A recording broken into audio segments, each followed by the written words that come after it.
Thanks. Thanks, and it's great to be here. So I'm going to talk about heat, climate change and heat. So this is maybe not something that is immediately springs to mind of those who think of climate change being an island. So, but the maths in this is really, one would think is relatively simple. As emissions rise and greenhouse gases rise, so does temperature. And for many times, for a long time, this has been relatively linear. With more emissions, the temperature rises at a certain pace. Unfortunately, the maths is, it doesn't remain a linear relationship, and temperature rises exponentially at a certain point because of feedback loops, etc.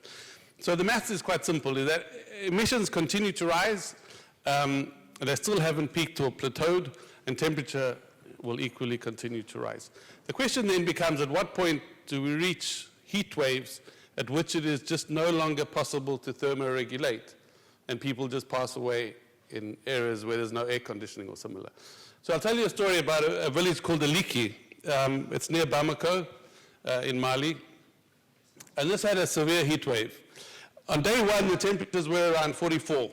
So people were a bit nervous. This is spring, it was out of season, it wasn't seasonal. And people weren't used to temperatures at this level. Effectively, the mayor had cancelled school and sports, etc. And everyone thought maybe this is just a warm day. On day two, the temperatures then reached 49, 50 degrees. At this point, the first deaths occurred. There was a homeless gentleman who had mental health conditions, and he had become disorientated during the heat and had passed away. That evening, several elderly people died. And these were people, the elderly, living in informal settlements. So if we say the temperature is 54, that's from remote sensing or satellite temperature. And that's for a 9 by 9 kilometer grid. Within this 54, you get multiple microclimates where it can range 5 or 6 degrees in either direction. So if you're going around a 50 and you're living in a house that's in an informal settlement where it's made of tin sheeting and the roof is black and there's no natural ventilation, and you're on the sun-facing slope, which in Mali is where the climate migrants land up, then you're heading 6 or 7 degrees above what the satellite is telling you. So, and then after that, they started to see infants dying. So the strange thing about heat is the warmer it gets, the less women breastfeed. This is one of the anomalies that we don't understand about heat, because children, infants lose a lot of liquid when it's warm, when they're sweating, etc. But for some reason, the volume of breast and the time and the frequency of breastfeeding reduces. So infants were the next vulnerable group who passed away, infants and several young children. They were in the hospital. It was quite in retrospect, there were some parts of this which were actually sad and showed a little bit of the issues around development. So in the hospital, the first wards where there were some HIV patients who had chronic lung and heart disease had less ability to thermoregulate, to sweat, and to distribute the temperatures.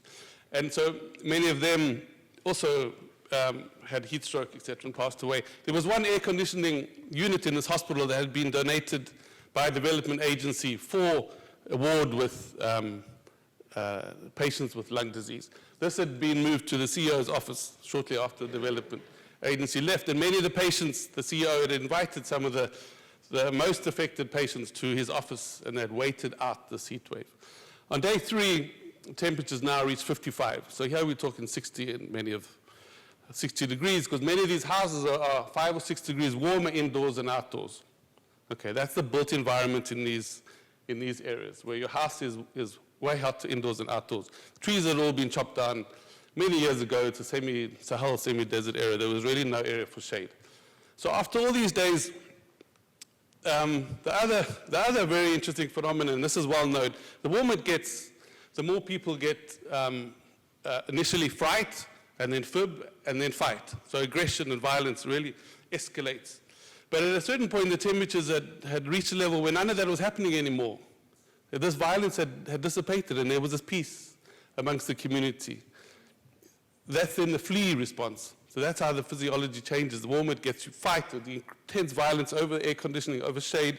You'll kick your family member out if there's a piece of shade. But at a certain point, people begin to flee and to reach peace. Anyway, on day 3, thankfully the heat wave, the heat dome moved. The maximum recorded temperature was 62 in one of the houses. And later on, the mortality rate had been calculated at around 85%. So 85% of this village was dead. So about a year later, the WHO had a mission. I was part of that mission to try and learn some of these letters. That town had interestingly now rejuvenated. That 15% who had lived were still are now better able to cope with heat. Many people, climate migrants, had moved in.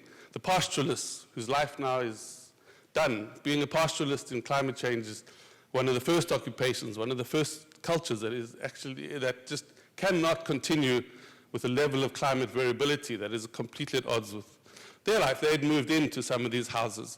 And they said there was museums and there was people selling shirts. This is where I bought this shirt as a way of supporting this kind of local industry. And so that's a very interesting, this is all fiction that I've been recounting. And this hasn't happened yet, but it certainly is the trajectory. If emissions rise, temperatures rise, and you will get mass mortality events. So that's the kind of dysphoric view of the world and the likely trajectory. There's no evidence that we're not heading in that direction. To switch to maybe try to be to head towards more the euphoric or more of the hopeful. Let's say it's 2045. And the world has finally realized that climate change is fundamentally a health issue. It's a health issue of the human world and a health issue of the natural world. It's not fundamentally an economic issue or a question of energy and transport sector and how do we do that. It's at its heart. It is a human health of this generation and of the next generation. That's where this is. And the health of the natural world, certainly. But the health sector has finally muscled out, has finally stood up and said, no, this is a health issue. And we have moved the energy sector and these other sectors, and we've asserted our role in solving this crisis. We now have a set of measures in place. The health sector, like we did during the COVID pandemic, have asserted a set of rules and a way that society needs to behave. And you'll have the Department of Climate Science and Climate Change and Health, a lovely corridor as you move along. You'll see that there's a sign. You'll have a specialization. And many of the medics, the most promising students, are moving into the specialization of climate and health. They're no longer doing nephrology or anesthetics or whatever good students do these days. So this is 1945. Health is it's a proper speciality. The Springbok rugby team is still the world champions of, and we've reached a point where we have a set of solutions.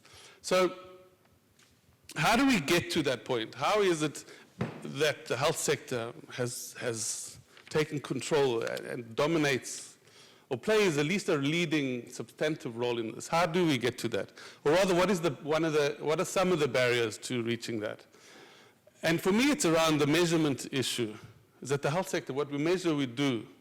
If we can quantify the number of people who die, or the number of preterm births we get, or the number of elderly, or the number of people displaced, or if we can get that number, an indicator, that's what drove HIV, that's what drove COVID, it was just the numbers. The funders respond to numbers, the human stories. And in health at the moment, there is no real climate change indicator. We don't have a way in District X in Mali. How many people died of heat? We've got no idea. And how many, there isn't yet an indicator, and that's my team, that's the work that we do. Around 20 people in our team, really trying to get this indicator. How do we measure at a national, global level and a subnational level?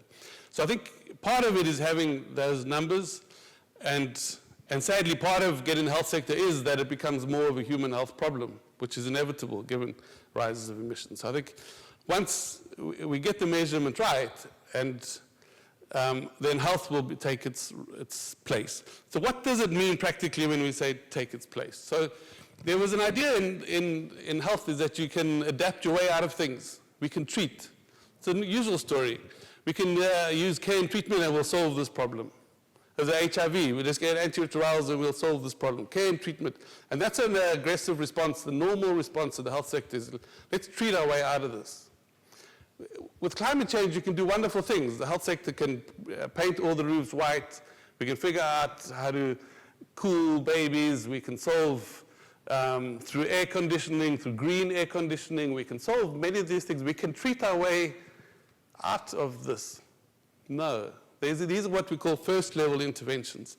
We can do a lot. The interventions we have now and that we will develop in terms of cooling, we'll do a lot. But emissions are rising, temperatures are rising. We just cannot we cannot adapt our way out of this. No matter how robust we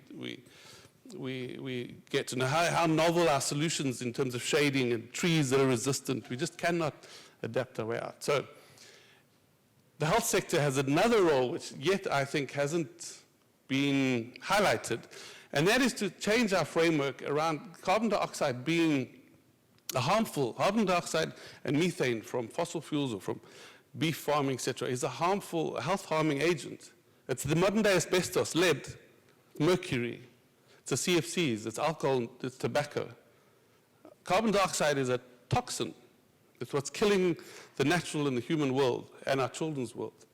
And if we approach carbon dioxide as being this toxin, that we then know how to deal with hazardous products, hazardous agents.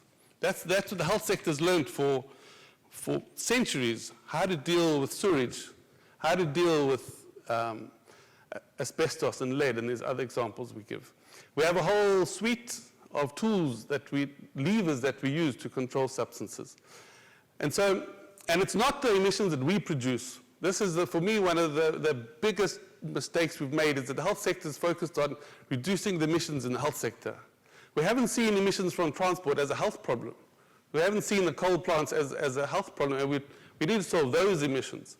So that's the kind of interventions I think, the health promotion and prevention. It requires us as a sector raising carbon tax for health purposes. The amount it costs to treat the preterm birth, that price needs to be built into the cost of oil or the cost of meat or similar. So it's taxation, we know, works for alcohol, works for tobacco, works for so many things. Warning labels work. Our products, cigarette box that has a label on it works with real imagery, this frank graphic imagery of the village, these swollen corpses on your petrol tank. It's fine if you want to use petrol, but at least you must be aware of what it is that you're doing. So we know how to do this. Our products should all have emission label on it. It's not complex. The coffee we had was from South America. That was a kilogram of carbon. It's fine. Put the labels on. Like we have ingredients of products, you put the labels on. You have warning labels. You have behavioral change campaigns from a health perspective. And so that's hopefully the journey that we'll go through as a sector. And that requires each of us as individuals to shift. Not to shift our individual behaviors, because that's how the vested interests, and that's how industry frames this. They're smart. They say it's up to you. Please go reduce, recycle, reuse. They do that. Yeah, everyone must please go ahead and do that. But they don't say that, no, we need to change the system in its totality. So maybe to close, just before I get in big trouble, I have to declare that I have a conflict of interest. My University of Witwatersrand, they receive funds from the fossil fuel industry through their investments of the endowments in the fossil fuel industry. I write about fossil fuel. My job is to write. I'm profiting indirectly from a topic about which I write. That's a subtle thing, and we had a letter in the Lancet recently to show this. It's a subtle lever. The university, the vice-chancellor doesn't like it when I do this the whole time, in front of him. He doesn't like it. And I say to him, look, if you're doing something that you don't like people talking about, you probably shouldn't be doing that. But it's one of those levers, that there's so many levers we can use and we need to use at a societal and system level. Otherwise, you will get villages with bloated corpses. Thank you, everybody. Thank you, Matthew. Bye-bye.